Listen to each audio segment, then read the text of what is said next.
Thank you very much, Deborah, and good morning, everybody. It's great to be with you all again from the United Kingdom. This is the last of our sequence of webinars, and I hope that they have been building one upon the other, and you're able to take something from each of them which you can use with your loved one. So, perhaps the most difficult of them all is the subject of working with cannabis and substance misuse within the presence of a severe mental disorder. But the good news is that this can be done. And today we're going to talk about the key techniques and approaches for use within the home environment. So we want as many questions as you want to send in, and they'll be organised, and Bob will then pass the questions on to me, and between us, we'll attempt to answer them as best as we can. I would say please don't ask any very personal questions, because this isn't really an arena for which we could deal with very personal questions. Ask them in a general format. Okay, so we're on to working with cannabis and substance misuse, and of course that includes alcohol and all the hallucinogens and all the other substances which aren't allowed under the law. Why do we play Muskrat Love? Well, I think that song is probably more relaxing than cannabis. It's certainly more harmonic. And what the Muskrats tell us is that life is brilliant without all these substances being involved. It doesn't actually enhance your life to be using too much alcohol or too much cannabinoids or any other substance. So the song is a meaningful one for me. And I think we discussed previously that everyone has a bit of music that really means something to them, and they can play at various times when they're struggling. So if your loved one can find that bit of music that encapsulates that meaning to them, you could be using that with them. Now, what's this enigmatic smile all about? Now, nobody really is aware of this, that the Mona Lisa had to sit for a couple of days getting her portrait done by Leonardo. And in the breaks, she was smoking cannabis. No, I'm only joking. That's not true. But if she had been, the cannabis the Mona Lisa was smoking would have been incredibly weak compared to today's cannabis, which is being increasingly legalized. So she might have got that enigmatic smile with a very weak, low-dose cannabis, but some of the drugs that are being used today are much more potent. Okay, so this is kind of the key bit of research on the subject. If you have a severe mental illness, alcohol dependence, or substance misuse, then you fall into a group who are kind of obviously more difficult to treat, because the substances are often worsening your psychosis, reducing your adherence with medication, and worsening your relationships. But about half of those with a severe mental illness are also using excessive substances or are dependent upon them. And this study by Christine Barraclough and colleagues addressed the subject. They said, we're going to find people who are dependent on substances and they have a severe mental illness, and we're going to try and treat them. And the regime we will be using is motivational interviewing and cognitive behavioral therapy. And we're going to bring the family on board. There's going to be a family therapy bit of this. And we're going to see if we can reduce the substance use and knock into improvement in the symptoms of the severe mental disorder. Now, the first thing they learned was that if you start by trying to reduce the cannabis or the speed or the cocaine, it just doesn't work. This is a key learning point. We cannot go in and use our befriending approach and say, right, we're going to try and get you off the drugs, or let's work together to reduce the drugs, and then we'll tackle the voices or the severe mood swings. The deal has to be that we will tackle your key concern first, and then we might get round to working with the excessive alcohol or the substance use. So we need to strengthen the relationship within the befriending style. Now, I think we've spoken about this before, and I mean, it can be really infuriating to see a loved one full of cannabis, and it's very difficult to have any kind of dialogue. But we need to reach through that and win that relationship back, and as much as we can, and then build from there. And we need a success experience. Now, what I normally suggest is, why not say to your loved one who is perhaps hearing voices and using the cannabis every day, I've been to my doctor and the doctor said to me, I need to do more exercise to get my blood pressure down. God, that's tough, isn't it? How on earth am I going to do that? Have you got any ideas how we could get your old dad to do a bit more exercise to get his blood pressure down? So I'm going to set up a collaboration where the subject of change is me. And what I'm going to try and do is get a loved one to help me make a behavioral change. Now, for all of us, behavioral change is difficult. And as I ask him, what kind of exercise do you think I should do? Should I go to the gym or just go jogging or maybe play some tennis? What do you think would be the best way to do?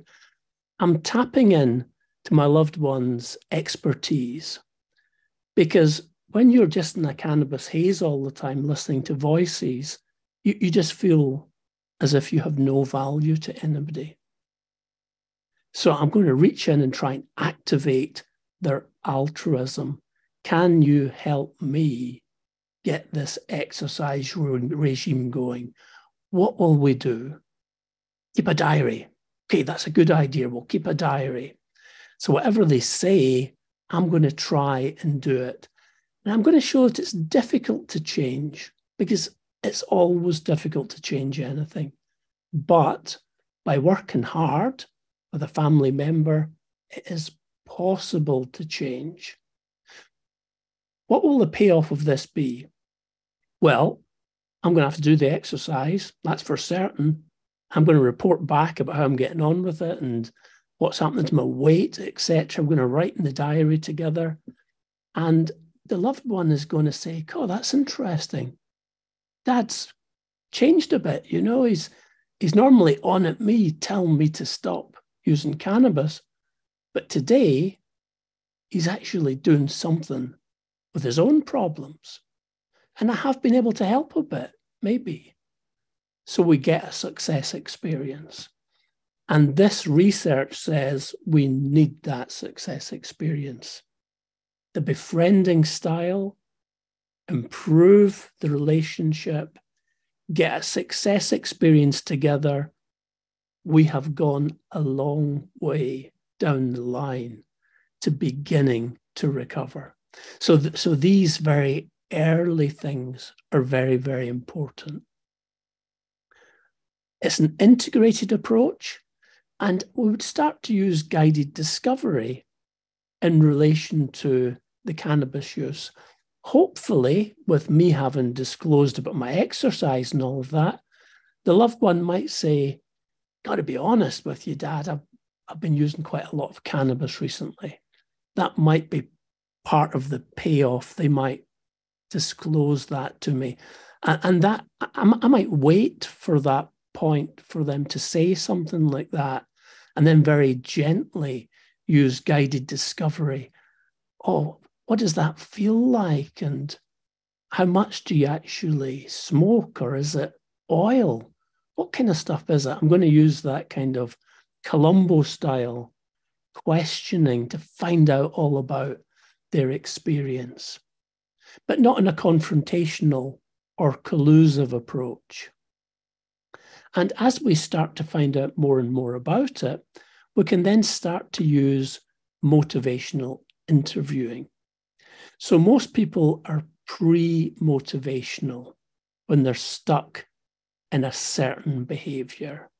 It's their life. It's what they do. And all the aspects of their behavior are tied up.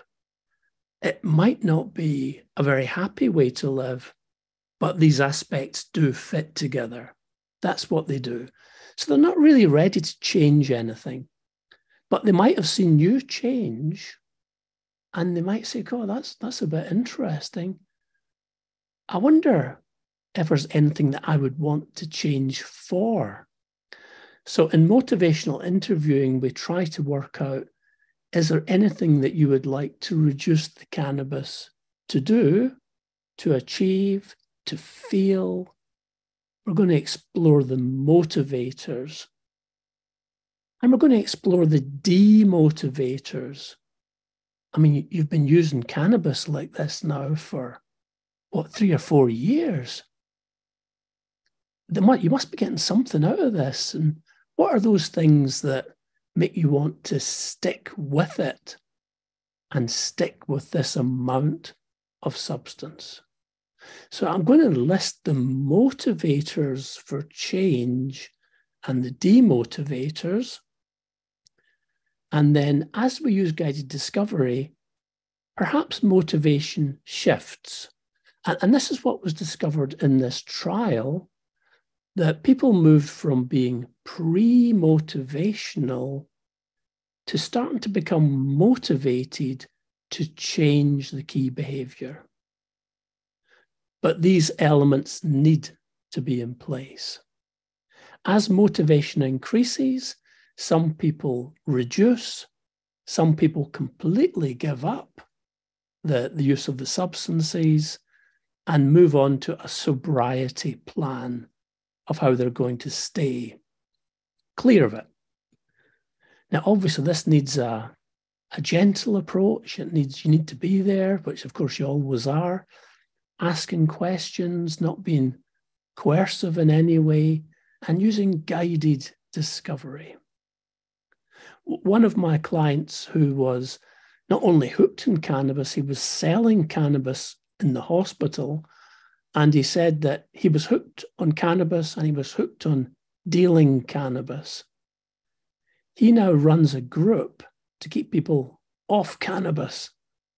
What a massive shift. Incredible. And he's so proud of himself that he does that.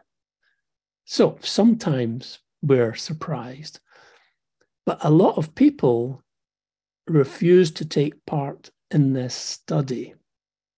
They were so pre-motivational that the very idea of change wasn't negotiable.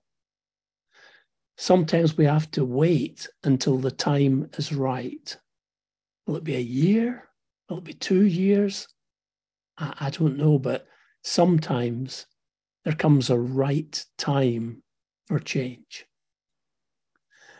So families in this trial were taught these approaches and asked to support the therapists who were delivering this intervention.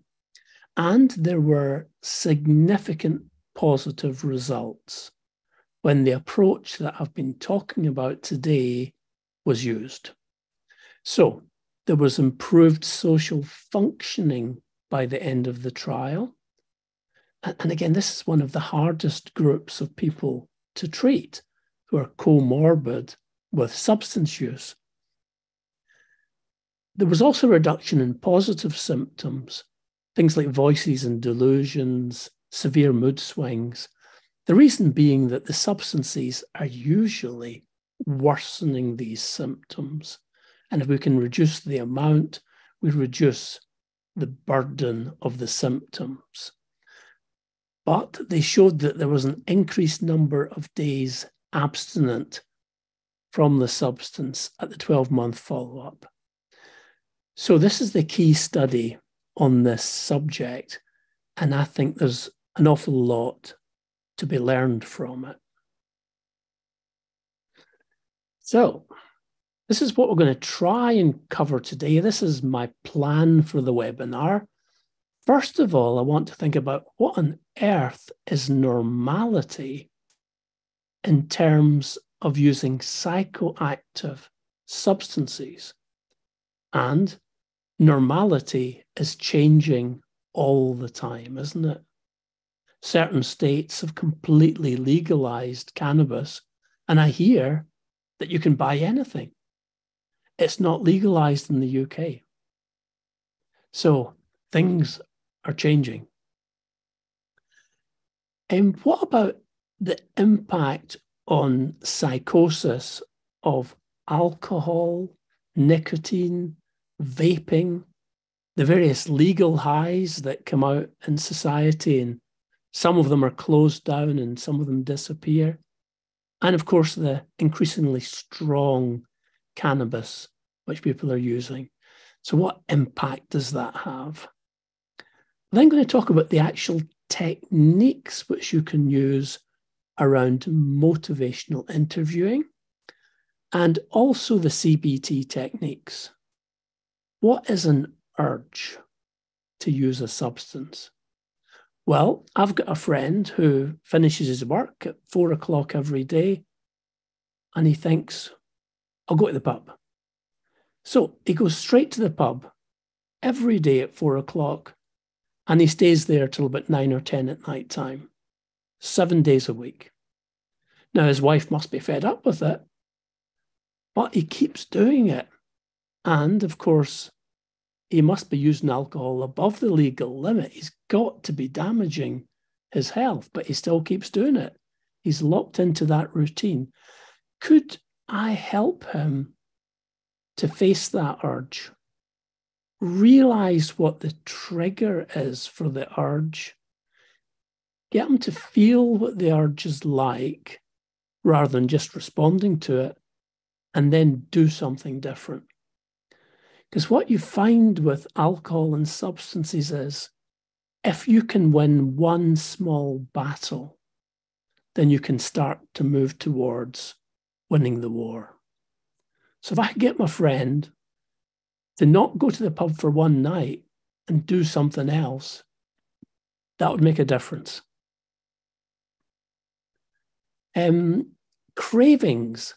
Now, if my friend was at work all day saying, I can't wait to get to the public house tonight to drink alcohol, that's a feeling of craving, and it's a different feeling. It's a feeling that's a bit further down the line of dependence. And again, cravings can be identified and worked with. We need to find out those triggers and eventually work towards stimulus control. So if there's no alcohol in the house, you can't drink it. So stimulus control, and then onto a sobriety plan of how you're going to stay sober or stay cannabis-free. We need to work with the automatic thoughts around the urges and the cravings and the distortions. For example, around cravings, the most usual thought about it is you can't beat cravings. Cravings will always beat you. I might as well give in straight away. It's very black and white thinking. It's dichotomous. Now, in actual fact, everything's grey, and we need to practice beating cravings, using techniques that can help to nip the craving in the bud. Then we're going to talk a bit about the very typical severe mental disorders that alcohol and substances can cause directly and what we can do about them. Now, as in all of these webinars, we want to end on a positive note. And the positive note here is, what is the future of these hallucinogenic substances? Research is happening right now to show that they do have a future within treatment. And these advances could make a massive difference. So we're going to end on a positive note. We want to hear any questions you've got, so put them in the chat. Any ideas, any thoughts? We'll be interested to hear them. So what on earth is normality in terms of using psychoactive substances? We're pretty much surrounded by them. Our brain makes psychoactive substances. They're in all kind of plants round about us. Caffeine is certainly very commonly used. I think the tendency has been to use stronger forms of caffeine. Alcohol, certainly in the UK, is one of the biggest health problems in the UK. It seems to be used everywhere. It's certainly legal. Nicotine in the form of cigarettes and vaping, that they seem to be very, very widely used as well. Though the UK has moved away from cigarettes, we rarely see that now, and there's much more vaping going on. So these seem to be normal in our society. So why do we use them? This is a good question, isn't it? Is it the direct effect on your mood or on your brain or on your functioning? Or is it to get a social reward? Does my friend go to the public house at 4 o'clock to meet all his friends there and have a good social interaction? Or is it peer pressure? Do you get that young person going back from school, he's 12 or 13 years of age, and trying cannabis because he feels he has to, because other people in the class are trying it? Is it peer pressure? Or is it culture? Culture has a lot to say about the use of psychoactive substances. So this is a very complicated subject. What is normality? And what do I use myself? And why do I use it? Is a good way to open that befriending discussion. It's kind of a self-disclosure, isn't it? Can any of us change anything we do? I don't know how effective any of you have been in changing stuff. It's really not very easy, is it? Even just to move on to a different exercise regime or make a dietary change, it takes a bit of work and a lot of support to change anything that we do. So abuse and dependence in the general population are sitting about 16%. So it's very, very common. But in the severe mental illness group, it's nearly half. So it's an incredibly common situation, and one that as families, I think a lot of you will be facing and wondering, how on earth do we get off this merry-go-round and help things to start to improve. So, if I had a loved one with a severe mental disorder, I might go to them and say, well, I use an awful lot of caffeine. I drink 3 to 4 cups of Americano each day, which isn't as strong as espresso, but it's pretty strong. And then I might go into pros and cons surrounding it. What do you think of that kind of strong coffee? Have you ever tried it? How does it affect you? From what I can see, for me, it makes me more alert. An early morning coffee makes me sharp. It means I can focus my attention. I get more stuff done. Apparently, it means you can endure more in terms of physical exercise. And I've heard it improves the functioning of your brain. So these are all pros for taking it. There is even a theory that it is cleansing to the brain by reducing inflammation of the brain substance. And there's a lot of research now linking severe mental disorders to inflammation of the brain. Well, apparently, strong coffee can begin to cleanse the neurons of the brain. And this gives you a 60% lower risk of dementia. I would like that.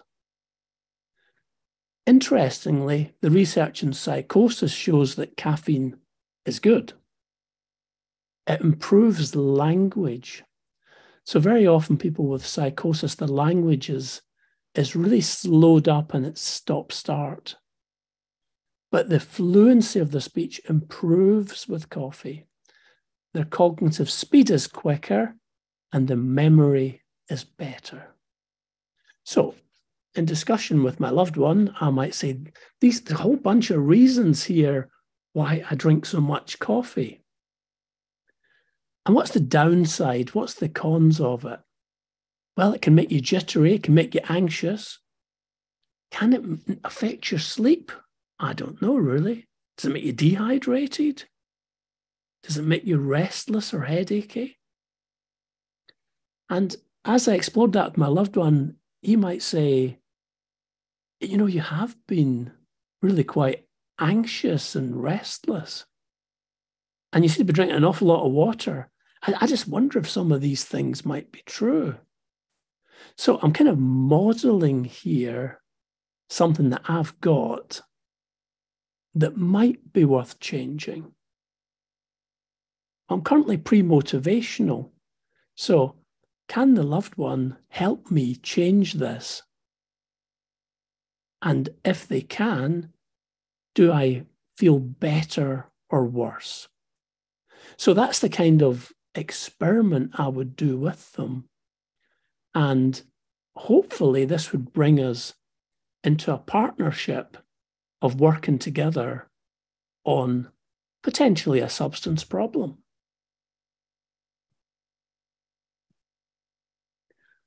So, as a family member, the first target, whether or not there is alcohol or substance misuse, is the key concern of the loved one. So if they are saying they're terrified of the neighbours, that's what you need to talk about first. Gather information, see if we can find out about it. You work on that together first of all. We want to get some kind of success experience and then get some kind of formulation showing where the cannabis or the alcohol or the speed fits in. So it seems like you're very frightened about the neighbours, and so you're smoking to actually bring your anxiety down. It's a kind of a treatment, isn't it? Is that how you see it? So we draw what we call a formulation, which is a diagram to show where the substances fit in with their other problems. Now, this is a key step to draw a little diagram like that so that the loved one can understand where it fits in and see why it might just be maintaining the problem. I think we've done a previous webinar showing some of these formulation diagrams, but I'll certainly put one up on the website if we haven't. So we're then going to explain that usually the substances are a safety behavior. Now, safety behaviors always make things worse. So if I think the neighbours are alluding to do something to me and I smoke lots of cannabis, the neighbours are going to start getting worried about me, going to start come round. I'm then going to feel even more sure they're after me and smoke more cannabis. It's a positive feedback loop. So if the loved one can see that the substances are a safety behavior which could be making things worse, then it makes sense to try and reduce the amount. We can use an example like social avoidance.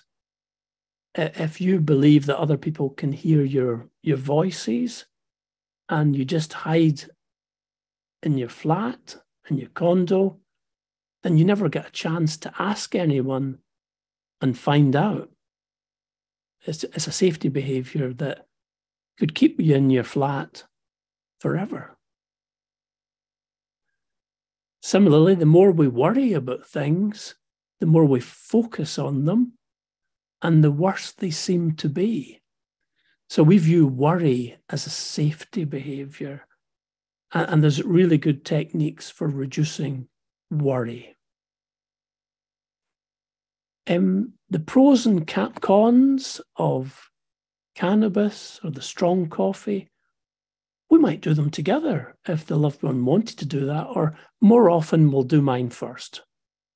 I'm almost always saying that the family member does the first bit of work, shares that with the loved one, and then hopefully we have a bit more reciprocity for working together on some of the loved one's problems. As therapy proceeds, we keep feeding back to each other. Oh, how are you doing with your exercise? It's tough, but I'm managing to do it most days. And how about your cannabis? How's that going? I've cut it down a bit, but I'm still using too much. So we have that regular check-in as to what's happening for us both. So we want to normalize. We all do things to change your mental state.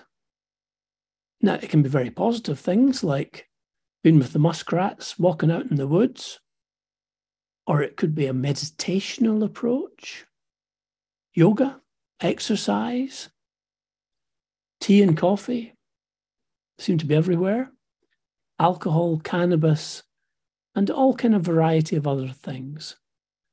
So we can self-disclose and explore why we do what we do with psychoactive substances. For me, it's strong coffee, but strong coffee can have its own problems. We consider the pros and cons. Now, this is an example of something that should be a good thing. That this was a chap in the UK who was just addicted to running marathons. But by the age of 30, he had chronic, severe arthritis, and he'd had replacements, and he ended up almost immobile.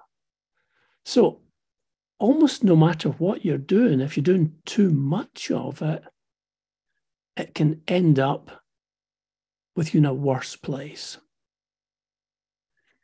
Do we need to set limits? I think we do. I think there need to be ground rules when trying to help a loved one who's using substances. Now, again, it depends what the substance is, but if violence is probable, then we need to come to some kind of a deal that we're going to work together, we're going to try and do things together, but we have to agree that if we're going to do that, you won't have used that day and I won't have drunk gallons of strong coffee, because then we can have a better dialogue.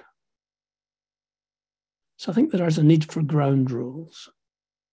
And certainly with people coming into therapy, the deal is that they haven't used cannabis on the day of coming into therapy. That is a must, because otherwise, what are they going to remember from the session? I don't know. So we come to the vexed question of whether cannabis actually causes illnesses like schizophrenia. Now, we had the Mona Lisa at the start, and to be honest, that kind of cannabis that she would have had wouldn't cause schizophrenia. But the stuff that's being used today most certainly does. And the most recent paper reported there would be a 30% reduction in the incidence of possibly the most severe mental disorder, that is schizophrenia, if cannabis use could be eliminated. And this was very powerfully in young men. So this causes, it's obviously all major mental disorders are multifactorial. So there's a bit of genetics, there's a variety of substances in it, but it's when you put cannabis, strong cannabis, into that mix, that's when it triggers a severe mental disorder. And certainly the young people who become severely unwell at college, at university, it's a difficult time of life. They've left the support of their home. They're trying to make new friends. They've got the pressures of exams, and they've usually not got much money. On top of that mix, you put some of this cannabis that is 100 times stronger than the Mona Lisa's cannabis, and you're going to trigger a psychotic disorder in many people. So this is one for legislation. I mean, this is possibly something that families and NAMI Marine could advocate for. But whether you can make an impact on this particular political issue, I'll be interested to hear what people think. So this is a role play we're going to do now. Bob is Doug's brother, and Doug is extremely paranoid. He believes that a local gang are going to kidnap him if he leaves the house. And he's sitting at home smoking cannabis continuously from dawn till dusk. Bob is visiting and trying to help Doug in every way he can. And he empathizes with his fear about the gang and asks for some more information. And then tries to help Doug realize that just maybe there might be a way of reducing the cannabis use. So, I don't know if I've got Bob online, do we? Are you there, Bob? Yeah, yes. Doug, I haven't seen you in months, and I've called you up a couple times. You haven't answered the phone. I'm really glad to see you. Mom and Dad are a bit worried, and I wonder what's going on. Come on in, Bob. It is good to see you, but I'll close the door quickly. Yeah. Oh. Lock. That's the 4 locks on. I think we'll now. Yeah. Doug, I'd like to hear a bit more about what's going on. Mom and Dad have been kind of worried about you. They said you're really scared. Oh, I'm really scared. Yeah, what's happening? Well, I can feel my heart thumping and pounding, and I'm all sweating.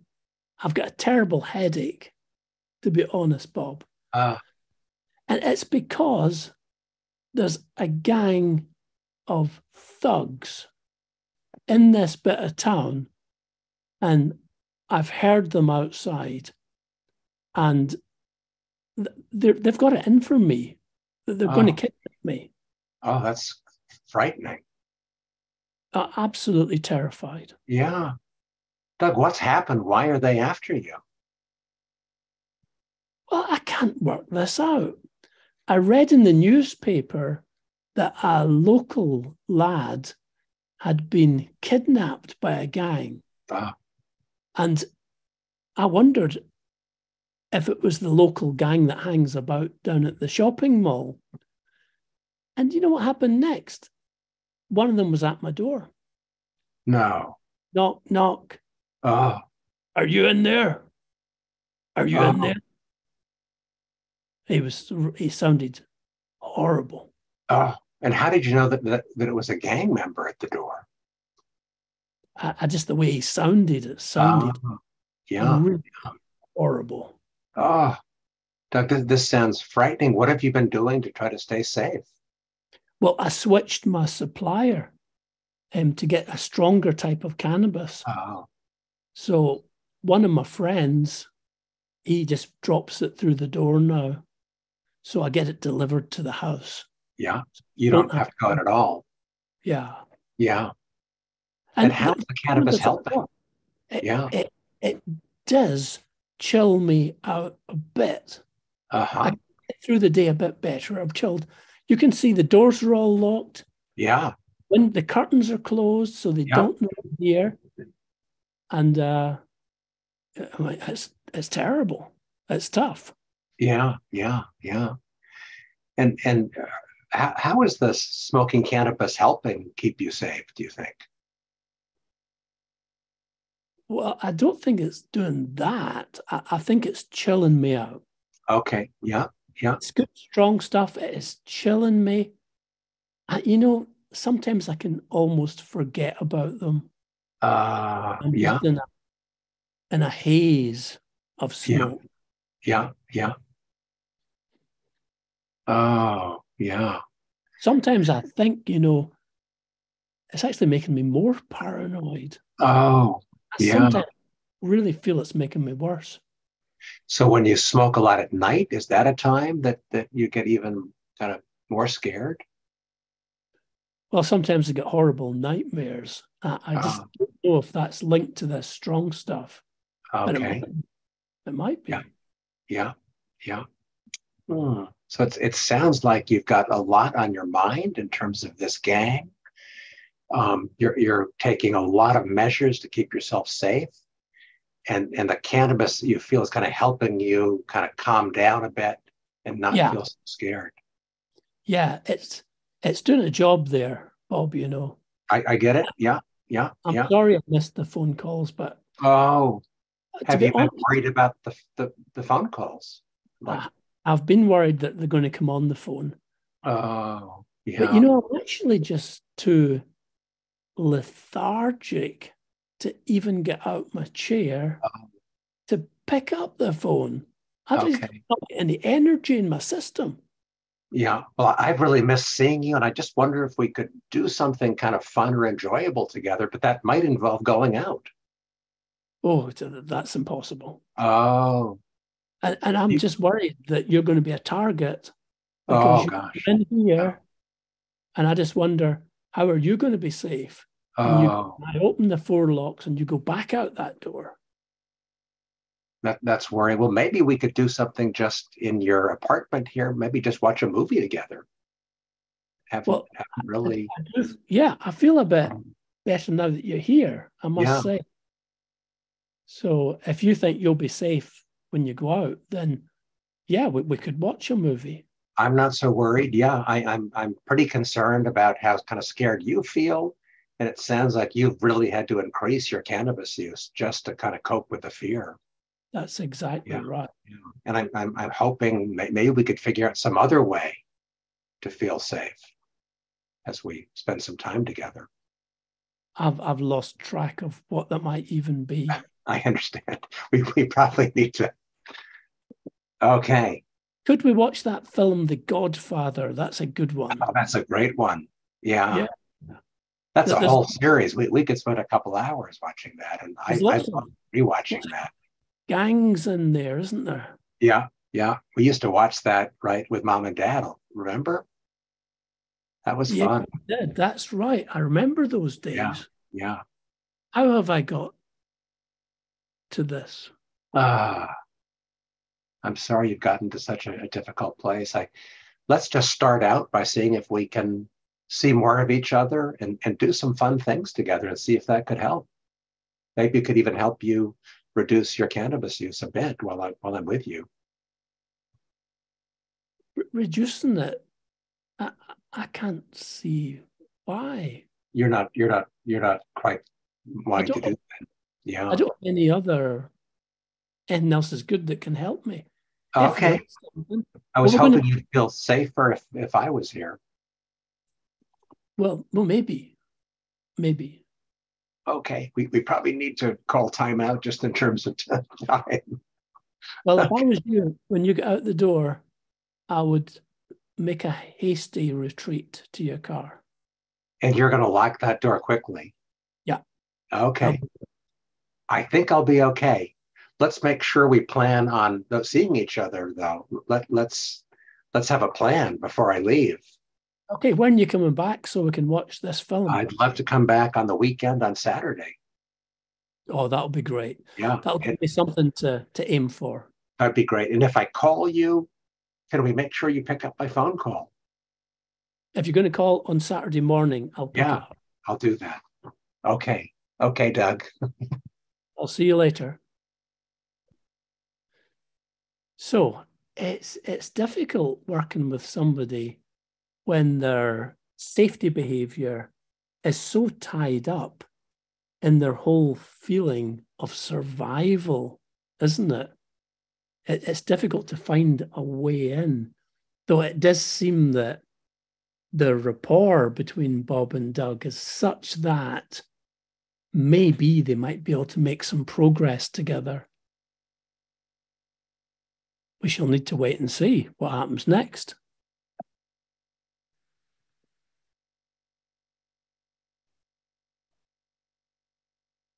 I wonder why it's not moving on. Uh-oh. Seems to be stuck. Wait a minute, Okay. I'll do it this way. There we are.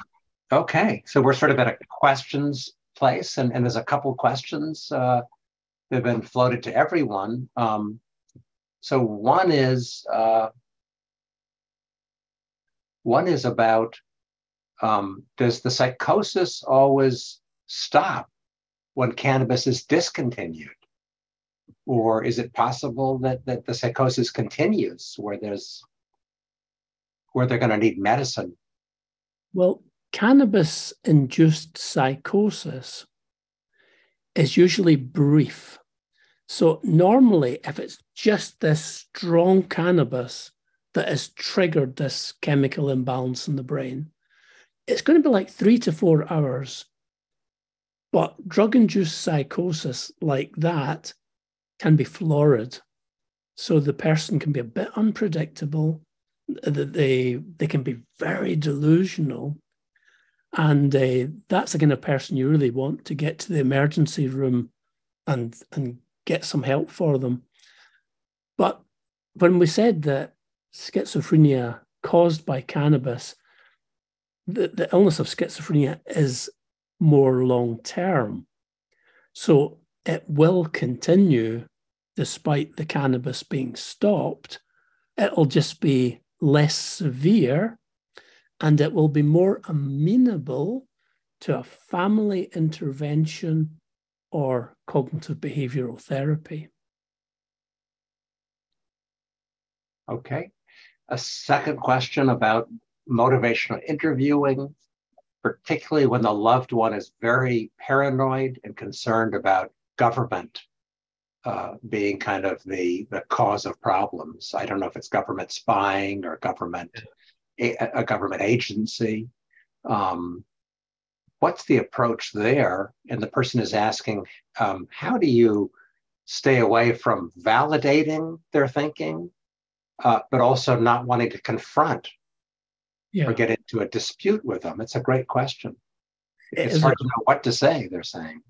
And for example, in the role play we've just done, Bob was asking questions about the gang and got some information and then moved on to open up the substance abuse as a means of starting to gently look at the pros and cons of the cannabis use. So I think it would be asking questions about these presumably delusions about what the government is doing, showing empathy with the amount of pain they're in about it, offering to find out more information if they possibly can, and then, as in the role play in the Bob and Doug one there, find out what the substance use is doing to help them deal with the situation. Is it acting in a helpful way, or is it actually making things worse? So I would want to draw that little diagram of symptoms, feelings, behaviors, and the use of the drugs, and seeing how all these linked to each other. And very often when a loved one looks at that diagram, they're saying, yeah, it doesn't really help, does it? I don't know which substance are being used in this case, but it's not really helping to solve the problem. Yeah. If we want to understand more about government, maybe we can work together on that together. Yeah, so a bit more information. In this case, Adderall, a stimulant, is being used. And when that was addressed, the person sort of felt that stopping the Adderall has now caused even worse problems. That's interesting. Now, obviously, Adderall for someone who has ADHD is a very useful medication, and it helps them to focus and it helps them to study and to work. For the person who doesn't have ADHD, it's going to be potentially psychotogenic. So it could cause delusions, hallucinations, mood swings. It's just not indicated unless you've got ADHD. But I know it is a drug of abuse because there is this belief within the community, particularly at college, that Adderall makes you sharper and makes your work better. So this is really a myth. It's actually making people's work lower in quality. So I'm wondering why this person has deteriorated in stopping the Adderall. Of course, it can be that you get post-psychosis depression. So you're going through life with your Adderall on board and all your ideas bouncing around, and you think you're doing some great stuff. You stop the Adderall and you have to face the reality of the fact that your brain isn't normally jumping like that. So post-psychosis sadness, and I don't know if this is what this is, but it's something we often see because you get a recovery of insight. That insight comes back into what has actually happened in your life. You get a bit of sadness, and the family then need to help the person through that period of sadness. And one final question. This is about the effects of withdrawal from cannabis. What kind of immediate effects are there for someone who's using, let's say, daily, very strong cannabis, and suddenly they're stopping? That's a good question. I think it depends what type, because cannabis has a very long half-life. So you can still detect it after 6 weeks. It's still gradually falling in your system. So using cannabis isn't just going to give you that one-off chill. It's going to hang about for ages. So it's got a long half-life. And so it doesn't usually have a strong withdrawal syndrome in the way that drugs like opiates do, which have a powerful opiate withdrawal syndrome. You could get some rebound anxiety, I would think, would be the most likely one. Okay, should we move on? We can handle other questions in the general questions. Sounds good. Okay. Right. So, what about these other drugs in terms of causing and maintaining severe mental disorders? Well, alcohol usually doesn't trigger schizophrenia or bipolar. It normally doesn't do that.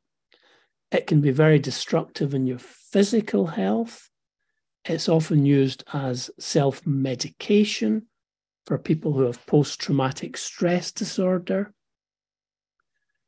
It can cause that downward drift in people who already have a severe mental disorder. But the types of things it can cause are delirium tremens. So obviously, if you stop alcohol suddenly, you can not only have a withdrawal seizure, you'll go into a delirious state where you're hallucinating and really need quite urgent medical attention. So alcohol can do that when it's stopped suddenly. But it does cause alcoholic hallucinosis.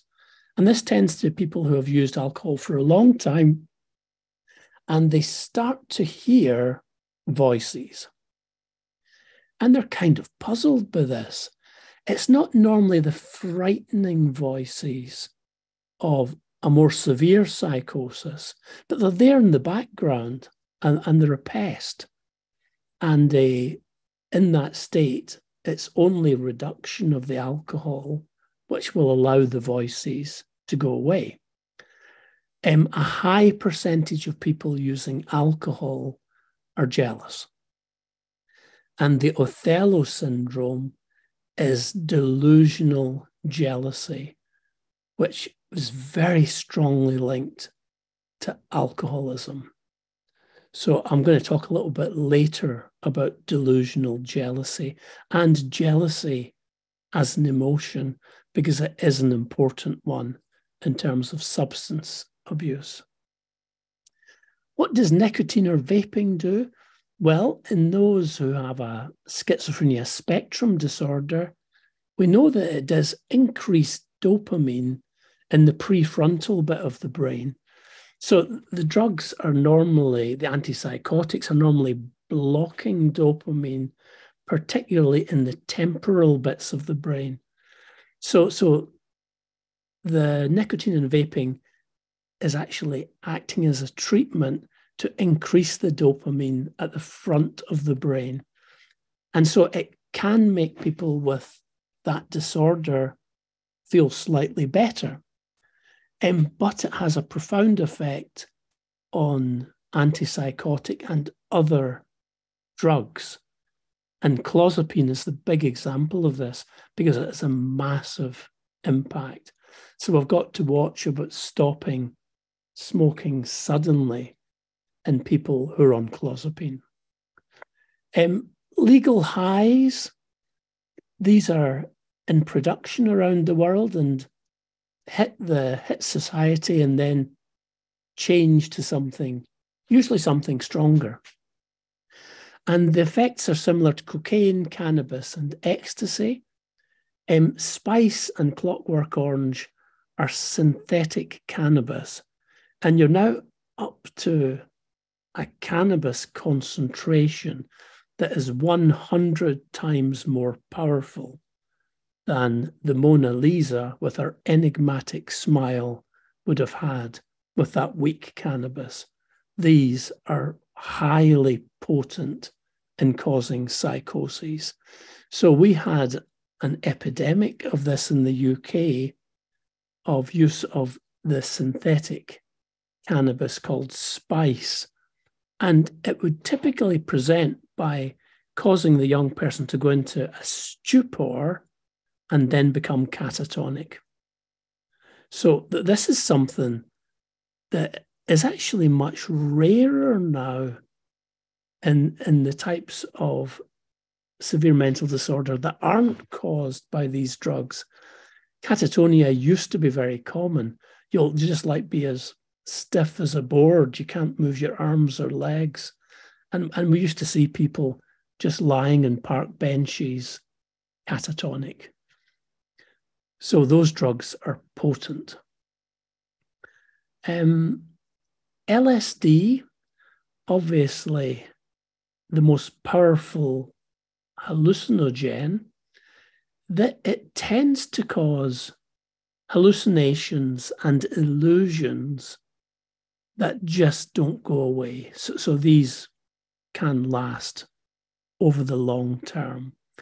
And if someone's had a very bad LSD trip that had a really big dose of the substance, they will very often see the wallpaper, the walls moving. They'll see the pavement going up and down. They'll have those kinds of illusions.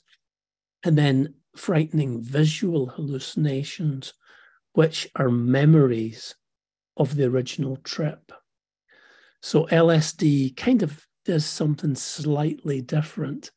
Ecstasy, MDMA, it causes a sudden, rapid release of serotonin and can actually permanently damage those neurons. And it tends to trigger a psychosis, which is then followed by a chronic depression. So as you can see, all the substances kind of have their own profile in terms of how they present.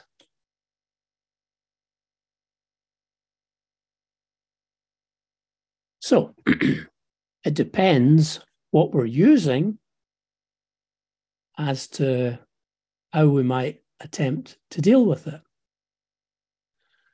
And the motivational interviewing techniques we mentioned for urges, cravings, and triggers. So, can we list the motivators for cutting down or stopping? And this is something that Bob might try to do with Doug.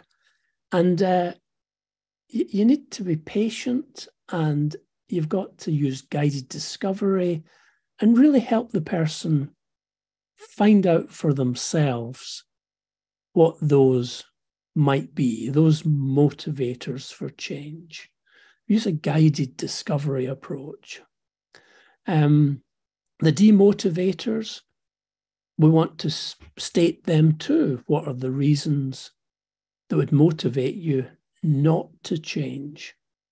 So this is the motivational interviewing discussion of motivators and demotivators, and guiding the loved one to start to think about whether they've, on balance, decided to stay the way they are or move to a different position.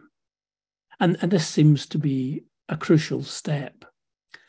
The local addiction team, obviously, if the dependence is too great and you're not making the kind of progress you need, will they accept the local addiction team or the charity that is trying to give help?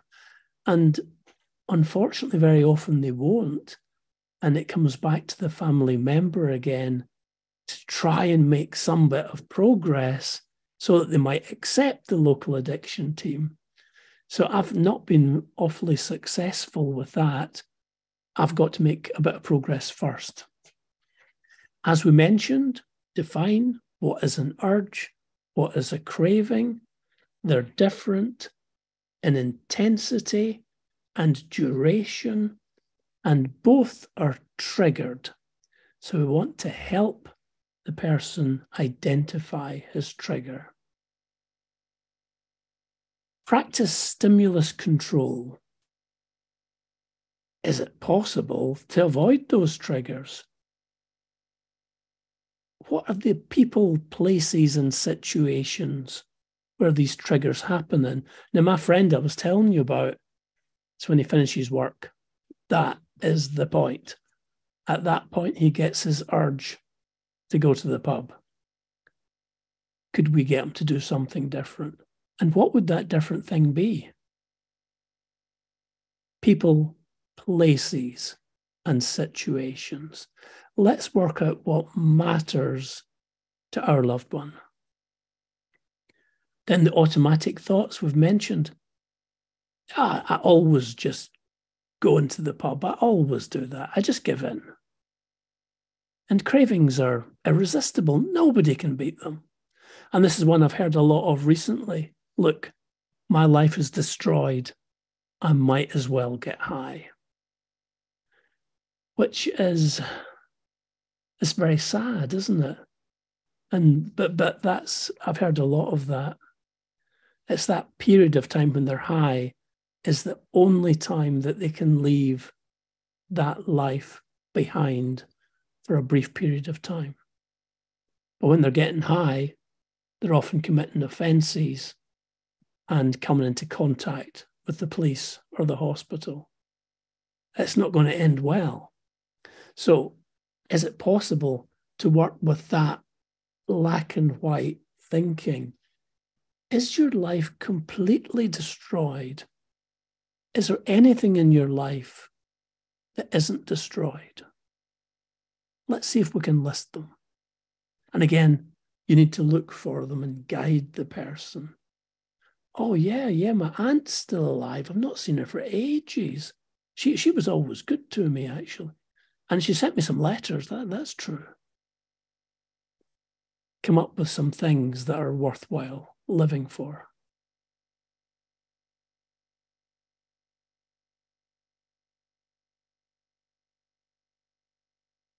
Right, so Bob is going to do some motivational interviewing with Doug on the Saturday. Doug, we've been getting together for, the last 3 Saturdays, and we've just finished up the Godfather series. That's been amazing. A lot of fun. I've got to be honest, I have enjoyed it. I'm so glad to hear that. Al Pacino was brilliant. He was brilliant. Uh-huh. He looked good. He acted good. I liked his voice. Yeah. He was strong. He was brave. He stood up to things that were wrong. Yes, yeah. I took some stuff from it, Bob, I must say. Do you think it helped get your mind off things a bit?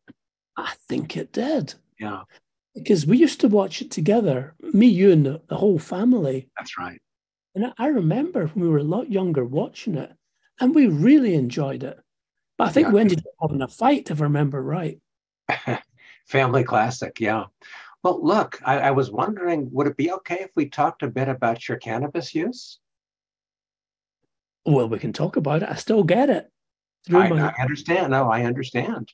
In fact, I wanted to ask you to start with, if with your permission, what's the best thing about using cannabis for you?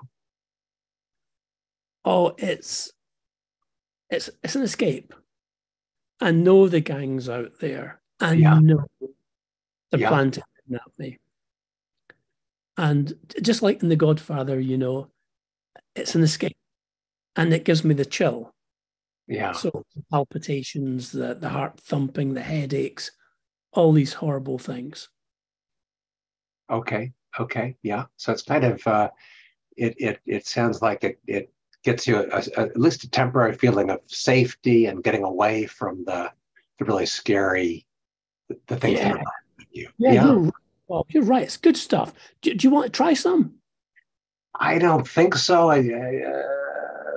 Probably not right now, but I get what you're saying, that it kind of it kind of helps you feel sort of safe, and it maybe gets your mind off the really scary feelings you've got. Yeah. Are there any other really good reasons to keep using cannabis or to use more cannabis?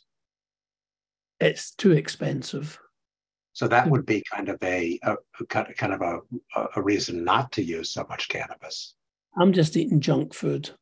I phone up and get them to send the food in. It's like a rubbish pizza or something. Oh, yeah. I'm eating rubbish food. I'm getting heavier. So you don't have quite enough money for to get some sort of better food for yourself. No, it'd be nice to eat a bit more Yeah. health. Uh-huh. Yeah. Okay. So that might be one advantage to using a bit less cannabis or less strong cannabis. It's expensive. I would miss it. Yeah, yeah, yeah. Well, do you think we've covered all of the good reasons to keep using cannabis? The ones that are most important to you? Yeah, I think it's an escape. It helps my anxiety. Yeah, yeah, yeah. It's not very many good reasons, is it? Well, we've got a couple reasons, and right, we'd want to think about, is there any way to feel safe without so much cannabis on board? I don't know. Yeah, we'll have to see if we can sort that out. I guess I'm also wondering, Doug, are there any things that that you're doing less of that used to be enjoyable because of the cannabis? Well, I've not been out for so long. Yeah. And if I had some way of feeling safe, I could go around and see mum and dad. Yeah. They do miss seeing you, and they're worried about you. Yeah. My nephews used to play baseball with me, and I've not seen them in 2 years. Oh, yeah. I mean, it's pathetic. Yeah.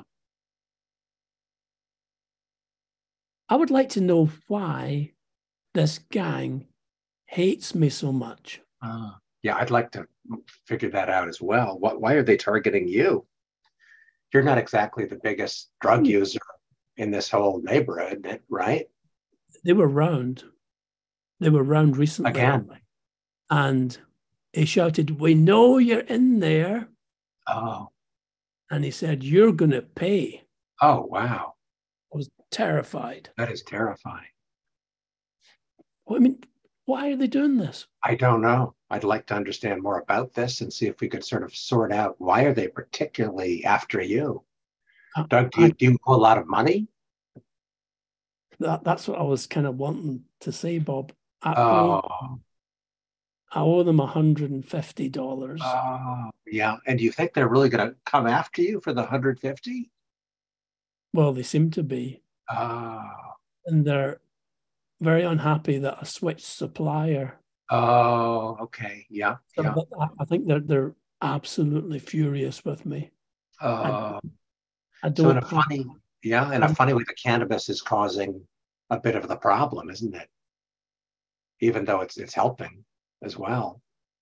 I mean, did you think anybody in the family could pay them $150?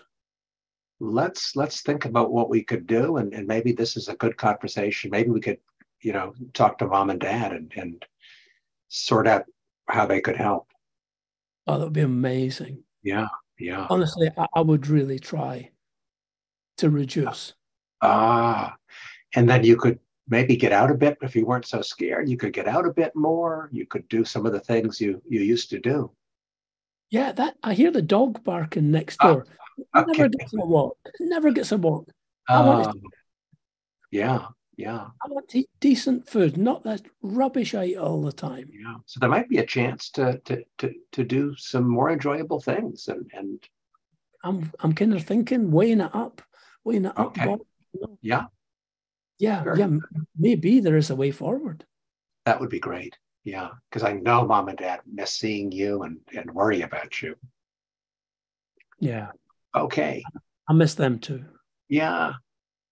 Doug, I'm glad we had this chat. This was really helpful. Helped me understand a bit about your thinking and what's going on.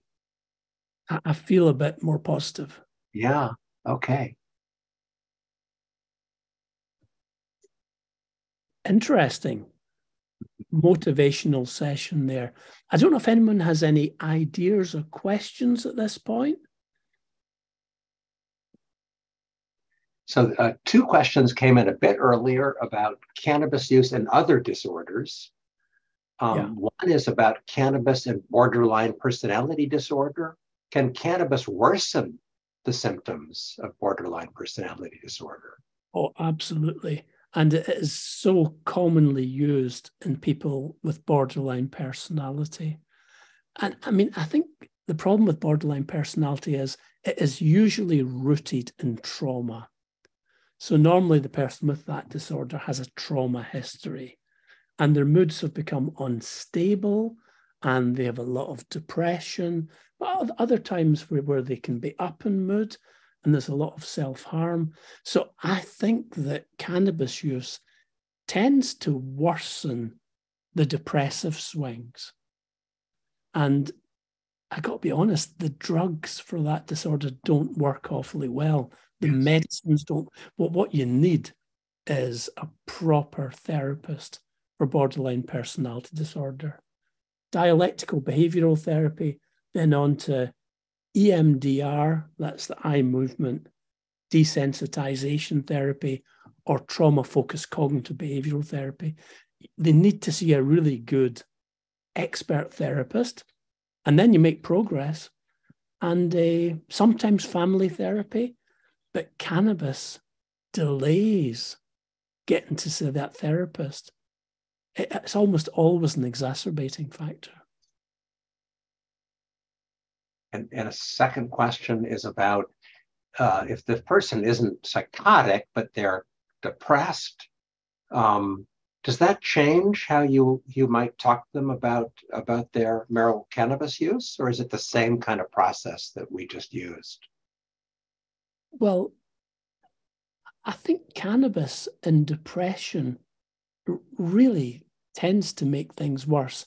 It can stimulate appetite. So I would really want to get a balanced discussion about what the cannabis is doing. It might treat the anxiety, which is often present in depression. It might stimulate appetite, which could be useful, but it probably worsens lethargy and worsens the feeling of just having no pleasure and worsens concentration. So I don't see that much heavy cannabis use in depression. I see people using more stimulant type substances like cocaine, particularly amphetamine, because amphetamine does give you that lift. But then when you fall off the end of it, you're back down worse than ever. Yes, yeah. Okay, and one more question. This is a good one. It's basically saying when we did the role play, Doug was pretty cooperative, pretty communicative. What if your loved one doesn't even want to have a conversation, or really doesn't want to engage much at all? Then what's the process look like? That's correct. That is usually how it is. But this would have been a very long webinar if I'd refused to engage. Yes, we did a 5-minute effort. Yeah. So Bob's process, if Doug kept him locked outside, and I think this is what families very often face, is keeping trying, keeping coming back, putting notes through the door, explaining people are worried. Can they come in? Can we do a call? Can we just get that dialogue started? And when the dialogue starts, again, we use the empathy about the key concern, and we try to collaborate, and we show that we're there to help, not try and confront things. The problem comes if you do eventually get in and the person's severely self-neglected, extremely depressed and psychotic, and you have to say to them, look, I'm going to have to put you in hospital. I'm going to have to put that into action, because then they can even feel more betrayed. And I mean, I've had to put people in under the Mental Health Act many times. And I go back and see them the next day in the ward and I say, I am so sorry that I had to do that. I know it's stressful coming here, but here's the reasons that I've done it. And I think these are the reasons we're going to get better, and give them the treatment plan. and keep coming back. And usually, not always, usually we end up with a good doctor-patient alliance. But it's right. It's not always the case that you can do. Sometimes it's that question of time. I can think of somebody who eventually stopped, but their family had been to hell and back before they eventually stopped. Yeah. And sometimes it's not easy to bring that nearer. We do the best we can. Yeah, yeah. So in a way, we're saying it's the same process, but much slower. Often families are in a marathon. They're not in a 100-yard dash, right? And so that process may be very drawn out over months. Absolutely. Yeah. And you all played it, Bob, that you'd watched the movie together 3 or 4 times. You were just taking that befriending approach. So yes. you did take time before you asked about motivators and demotivators. Yeah. Yeah. Yeah. So it could be very slow. I like the idea of asking permission to talk about your substance use. Yeah. Rather than just assuming it's okay. Absolutely. Yeah. That sort of gives the person a bit of sense of control. I'm not ready to talk about it right now. And if I disclose my strong coffee problem, that maybe helps them. Or if I talk about my friend who goes to the pub every night, that maybe helps them feel it's more okay to talk about what they're doing. Yeah. Okay, that's you've pretty much got all the major questions. We can take some more up at the end. Great questions, highly relevant. And now, do people want a quick break? Do you want a rest break? Or will we just continue? Molly, you're in charge. What do you think? No, I think we just continue to make sure we get through all the great content today. Okay. If anyone needs a rest break, please feel free to get yourself a cup of tea or coffee. Okay. Doug, do you need a 2-minute break? No, I'm fine.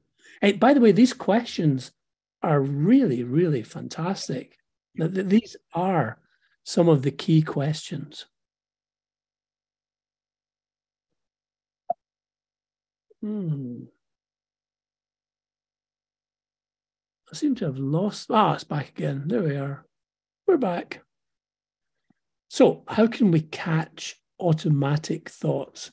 Now, before we mentioned that automatic thoughts aren't what you intellectually think about someone or about something. Because if I ask you what you think about cannabis, you'll come up with an answer based on your intelligence and what you know. But if I show the loved one the vape with the cannabis in it, and I say, what thought passes through your mind just now?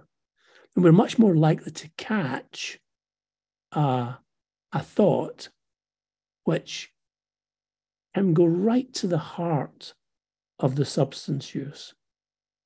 For example, the person might say, I'm nothing without that.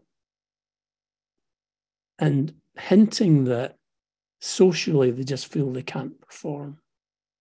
So very often the automatic thought will go right to the heart of the addiction if we can get the person to tell us about it. So the question is, what goes through your mind? Can you catch that thought when you look at the vape? What's the thought there? Or is there an image in your mind that you can tell me about? And these are the kind of automatic thoughts I've had from people. Everyone uses clever drugs like psilocybin, the mushrooms, speed, amphetamine, cocaine, and Adderall. You're a square if you don't use them.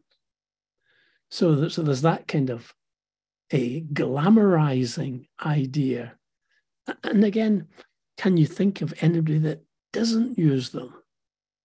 Anybody that you respect that doesn't take these kind of substances? because obviously that automatic thought does drive ongoing substance use. But it's not true. As is the case with all automatic thoughts, they can be challenged using guided discovery. For example, some people use Adderall and it helps them, and other people don't seem to do better on it. That's a much more balanced, rational thought. People I look up to on social media respect drugs and getting high. They would approve. And they might be right that some people, some opinion leaders might approve, but would they all? So again, we can ask, are there people who would be against using these kind of substances? I can't see any negatives. And if I keep using, there are no withdrawals, so I'll just keep using. Well, again, this is a very extreme thought. No negatives. Maybe we can guide into some areas where the substance isn't being optimally helpful. And then the imagery, I have this picture of me in my head when I'm looking really happy and I'm very funny and looking great. And when I'm high on cocaine, I know that's when I'm really switched on and everybody loves me. How much of that image is accurate? But images are very powerful. So if you can get your loved one to tell you about an image they have in your head about the drug use, that could be very helpful. The reality may well be quite the opposite of how they look to others when they're actually high. Then we've got the kind of cultural, spiritual bit of this picture. If you want to enter the spirit world and be one with the universe, then everybody knows you use LSD or DMT. The shamans showed us this is the way that you open your mind. And of course, everyone is searching in some way for that type of spiritual experience, or at least I think that is part of the way that we are built, is to search for these deeper and more profound experiences. So there's different reasons why people are using the substances.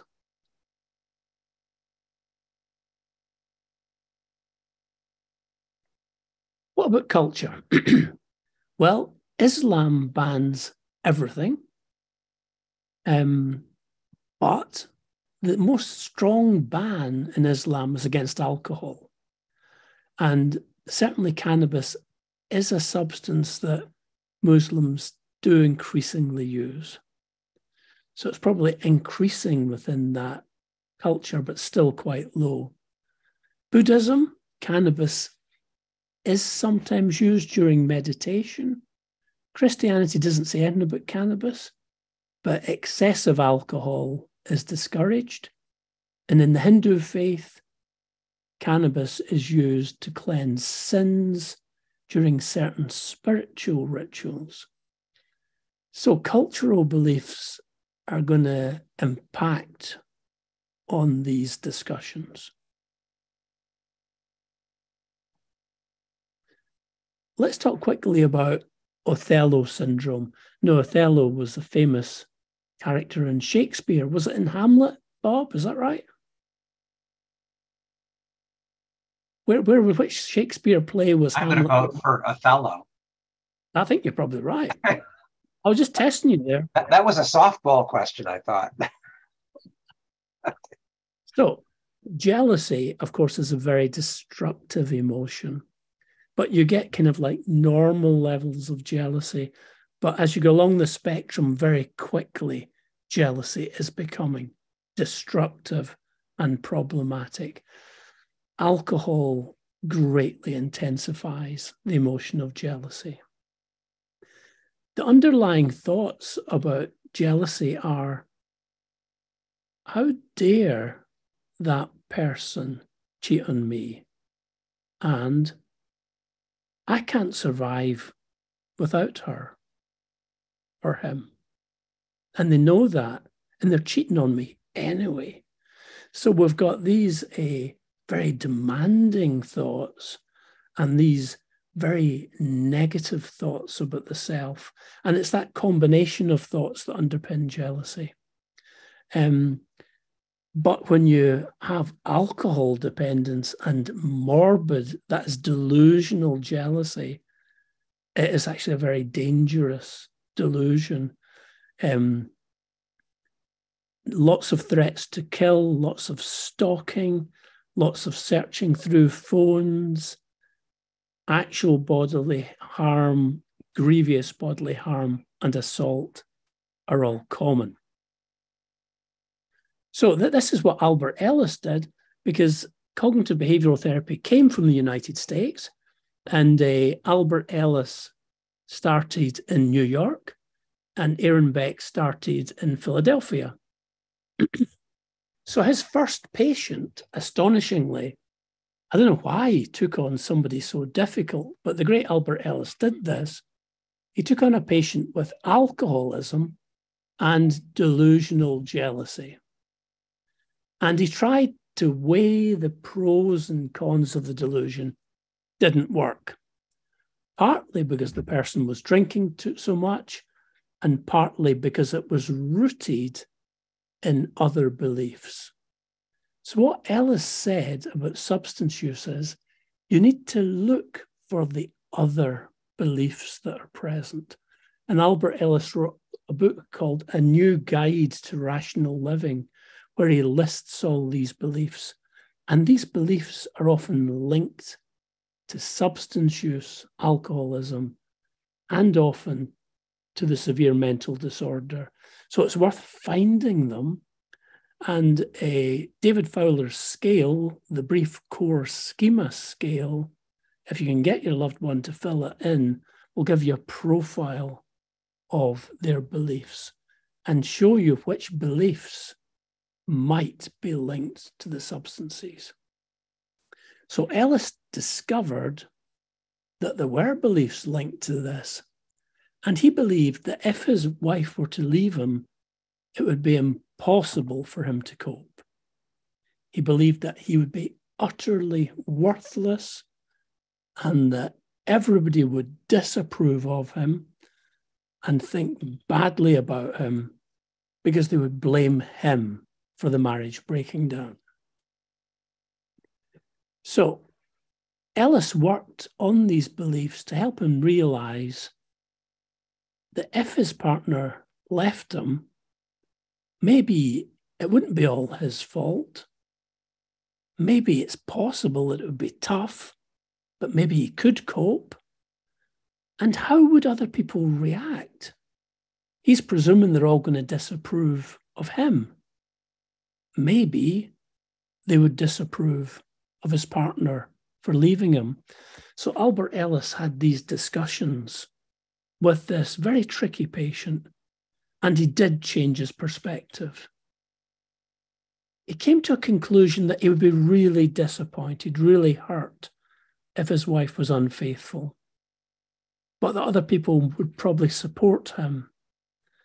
And he reduced his alcohol intake, and the delusion reduced because the beliefs linked to it had changed. He still had jealousy, but it wasn't dangerous jealousy. And he wasn't admitted in a crisis into the hospital over the next 6 years. And what he did was to write down the disputations, that is the things Ellis had said to him about what would happen if his wife left him. And he used to keep practicing reading that and reminding himself that it wouldn't be all his fault. Other people might support him. And this really helped him. So Ellis treated a very, very difficult case and got an amazing result and became one of the best therapists of all time. I've put the reference to his book at the end, and it's something that anybody can read. It's really very interesting. LSD, as I've mentioned, it causes illusions and hallucinations. If, unfortunately, you have a massive dose, those will persist into the long term. But usually people with these symptoms have lots of anxiety, and the anxiety worsens them. So like Bob helped Doug by watching The Godfather, you can use coping strategies to reduce anxiety and techniques. For example, one of my patients said when he wore sunglasses and he went outside, the movement wasn't so bad.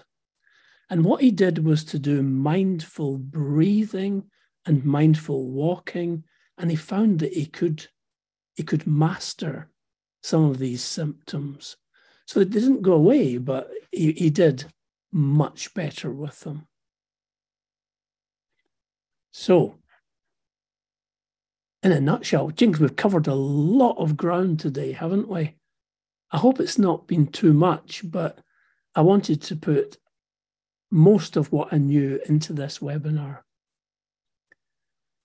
So, families with a loved one with a severe mental disorder using substances or alcohol, keep trying, keep using befriending, use personal disclosure, but there need to be ground rules. We need to ensure safety and have an exit strategy if, when we visit, things aren't looking particularly safe. Set some ground rules, like we do for therapy sessions, and model moving between these different styles. Look at the pros and cons, work with urges and cravings and beliefs. But first of all, work with a loved one collaboratively on their key concern, and always be aware of getting pulled into confrontation. If we're going to make progress, we've got to keep an eye on getting pulled into confrontation and not allow ourselves to get pulled into that. Because that is one way of keeping the loved one at a distance. So if Bob hadn't very skillfully prevented any confrontation, that would have just been taken as a reason for not letting him in next time and smoking more cannabis. So there's a lot of key points there for families. I don't know if there are any last ideas or questions. Yeah, so right now I'm not seeing additional questions. There was one earlier question about borderline personality disorder. And if you could say a little bit more about the symptoms, how would you recognize if your loved one had borderline personality disorder? Okay, borderline personality disorder is something that we are seeing lots of just now. And the symptoms are of an unstable emotion. So one day they'll plummet into sadness. The next day they'll be back up for a bit, and they might become very angry. So really emotional instability is the key symptom. Now, normally that roller coaster of emotions is difficult to cope with. And people who are borderline cope usually by self-harming, by taking an overdose, by cutting themselves, or by burning. Now, underpinning all of that, there's been a trauma that they haven't ever usually disclosed or dealt with in therapy. So there might be a trauma history. They usually have low self confidence, and they very often get over-involved in relationships or keep people very, very distanced. And they move between relationships quite quickly. So relationships are also inherently unstable. And the key techniques are to help them know what they can do with the roller coaster of emotions. What do you do when your mood suddenly flips and you plummet down the way? Well, dialectical behavioral therapy has techniques to help the person control that.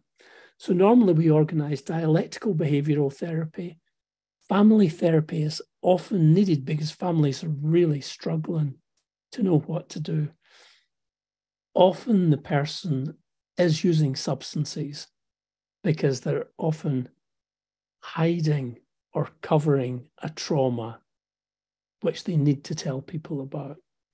So once we get the situation stabilized, we then move into a therapy to unlock the trauma and process it. And you can, it's a strange term, borderline personality disorder, because you can fully recover from it. I've got clients, Bob, as I'm sure you must have, who 10 years down the line are completely recovered. Their mood is stable. They've put maybe a tattoo over all the scars on their arm. They've stopped drinking so much. And they're married with a family. They're in a state of stability. So you can fully recover.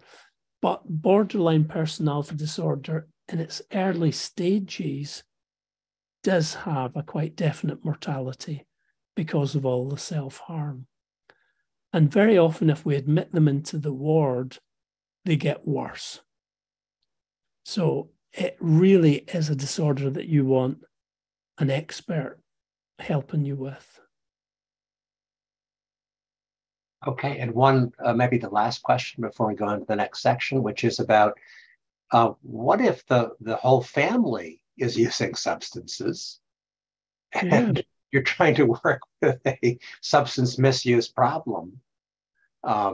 This comes from Philadelphia, this question. Yeah.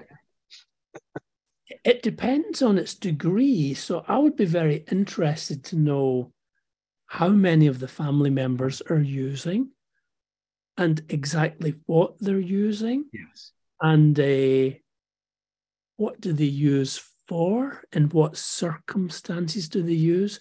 So I would try and diversify my understanding of the family to see the different reasons. It could be subcultural, that you're just in an area of the city where everyone's using. And that is very difficult.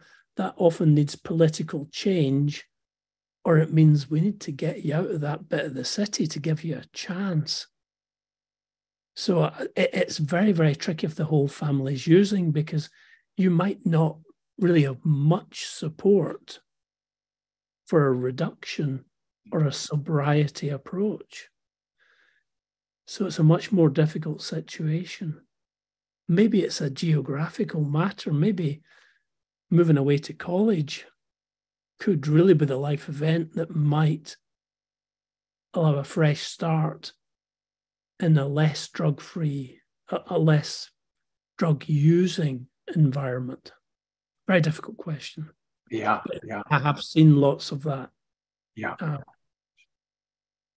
Okay, thank you. Yeah. The questions are amazing, I must say. Absolutely fantastic.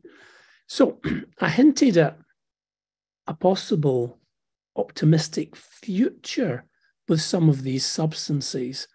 And the research is in full stream just now into particularly psilocybin, dimethyltryptamine, and ketamine. So what does it show? Well, very low dose psilocybin seems to be neuroprotective in the way that coffee is. It seems to reduce brain inflammation. And this initially came out of Silicon Valley in the San Francisco area, where a number of executives were using very small amounts of psilocybin on a daily basis, and given it very positive reviews, they didn't seem to be getting mental disorders, at least in this small case series. And it was picked up by a research group who said, we've seen enough of this to think this has got a role in therapy. Now, the key thing is it does have to be low dose. Mushrooms are available all over the place. Some of them are magic, so these are naturally occurring ingredients. And if in that altered state that the psilocybin produces, you can access trauma memories more easily and process them with a therapist more promptly, that would be a massive breakthrough. Because if I refer Bob, somebody with complex PTSD, they've been the victim of numerous traumas in the course of their lives. They've got a borderline personality. They've got psychotic symptoms on and off as well. They're using substances. I mean, that's a nightmare referral, even for someone with Bob's expertise. Am I right? Yeah, that's several years of therapy, very likely. Absolutely. You're looking at a stop-start 2-year therapy intervention, which might not even get there, with lots of scares along the way, with self-harm coming and going. Now, what the research is suggesting is that that group of very severely ill people might respond much more quickly when the therapy is given after psilocybin in low dose. This would be fantastic. It really would be a huge breakthrough. My reading of the literature just now is that it's looking, at least in the short term, very positive for that group of clients. It hasn't been tested in many other diagnoses. Is that the way you see the literature, Bob? Yes, most of the protocols basically rule out people with a psychotic disorder. Yeah, they're not included in any of the protocols, so we know nothing about the effects there. But certainly for PTSD and for chronic severe OCD, anxiety, and depression, there's some very good short-term results that are quite strong effects. I don't think we know about the long-term outcomes. No, but isn't that exciting? It's really interesting, yeah, particularly for PTSD and veterans, for example. Oh, yeah. Absolutely. That's a classic indication for it. So that could be awfully exciting. Dimethyltryptamine is one of the most powerful serotonin agonists that really hits the serotonin system, particularly 5-HT2A receptor. And this has become known as the spirit molecule because so many people in the research access different planes of existence, or they feel they are. They get profound spiritual experiences. And of course, this is the stuff that was used in the old cactus ceremonies down in Mexico to have these very profound spiritual experiences. So the authors of that research say, we think it can cause amazingly positive benefits through these spiritual impacts, but it can also be used as part of therapy. So that's another very interesting molecule. But again, like psilocybin, everyone is saying low dose, small amounts, because the kind of people that are using it on the streets are taking very powerful high amounts. This is kind of almost like homeopathic doses of these substances. And ketamine, seems to be some real decent evidence there that ketamine can help that group of people with depression, which is severe and just doesn't go away. And like, I mean, they've had shock treatment, ECT, they've had everything, and they're still depressed. And this shows real promise. So it's kind of like two sides of the coin. It's kind of like we're advancing into territory where we might be able to use these substances beneficially, but we'll need to be careful, and we'll need to make sure we don't delude ourselves, because those of us in the mental health services have been known to delude ourselves about treatments in the past. But don't quote me on that. So, conclusions. We're not going to tackle, as I said at the start, we're not going to tackle the alcohol or the substance use problem first.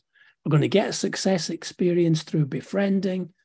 If we can possibly build that up, gradually get more time, collaborate, explore, ask questions, self-disclose, and then model changing something that you do with the help of the loved one. This brings their expertise on board, and that crucial element of recovery, altruism, they're actually helping somebody else. That's something we want to activate. Then we've got the pros and cons, as in the motivational interviewing, and working with the thoughts, triggers, and beliefs around substance use, urges, and cravings. Hopefully moving towards an agreed strategy, working on values and goals, as Bob very well did at the end of our role play. What is it that you want to achieve with your life if you're not in this cannabis haze? And eventually, maybe a sobriety plan. This is a book which has a video included. It has an excellent chapter in it on treating substance use and alcoholism in the setting of severe mental illness. And that chapter is written by Michael Thace. This is a good book for families because it's about techniques for brief sessions. So it's not about the full gamut of therapy. This is things you can do in 10 minutes. And we originally wrote the book for psychiatrists because psychiatrists have only a brief bit of time. But if they could use one of these techniques in that bit of time, it seems to have a big impact. So this is a good book for families. And there's a video clip of working with substance use in severe mental illness. These are the various bits of reading. That's Michael Thace's chapter at the top there. A little book on motivational interviewing. It's a very interesting subject for this group. Albert Ellis's New Guide to Rational Living. I strongly recommend it. And another chapter on this subject. And I think we're just about reached the end of the webinar series. Bob, do you have anything to say? I have a few final comments on maybe with the last slide, if we just forward one more. Now, mainly, it's Dr. Turkington to thank you for an amazing webinar series. And this is about our 5th year of working together with NAMI Marin and Dr. Turkington. I want to thank all of the families for participating, being engaged and asking great questions. Yeah. I want to remind everyone that we post all of these webinars on the NAMI Marin website. If Molly could put that website up in the chat, the link, that's available. Give us about a week to get this one edited, but you'll find posted, I think, 12 webinars at this point on our website. If you enjoyed this presentation, consider donating to NAMI Marin. And your feedback is really important to us. There's a very brief survey. There's a link in your materials to the survey. If you could do it right now, that would be fantastic. It's about 2 minutes. And we've used the surveys to really give us guidance about how to shape up our webinars. And I think your feedback is incredibly important. So thank you, Dr. Turkington. Thank you, everyone, for being here today. We're looking forward to an amazing future of these webinars to be determined. Okay. Yep. Thank Bye, you, Bob. everybody. Okay. Thanks, Deborah. Thanks, Molly, for anchoring the show. Yes. Everybody, good luck. Hope the techniques help you in the home environment. Hope something works. Bye, everybody. Bye-bye for now.